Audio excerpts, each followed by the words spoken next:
Nagrekomenda na po ang Independent Commission for Infrastructure at ang Department of Public Works and Highways ng kasong plunder laban po kay dating Speaker of the House Martin Romualdez at kay dating Appropriations Chairman Zaldico.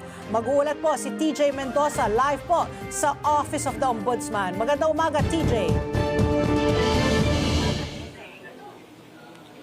Patpi, magandang umaga. Nandito tayo ngayon sa Office of the Ombudsman kung saan inirekomenda na nga ng Independent Commission for Infrastructure at ng Department of Public Works and Highways na kasuhan ng plunder sina dating Speaker of the House Ferdinand Martin Romualdez at dating Appropriations Chairman Elizalde Zaldico. Yung mga kasong isasampa o inirekomendang isampa laban kay Zaldico ay doon nga sa mga may kaugnayan doon sa mga korporasyon na naiuugnay kay Zaldico, kasama na dyan yung SunWest Corporation. Ayon kay DPWH Secretary Vince Dizon, na aabot sa 100 bilyong piso ang nakontrata o nakubra ng mga kumpanyang na iuugnay kay Kos sa loob lamang ng 10 taon.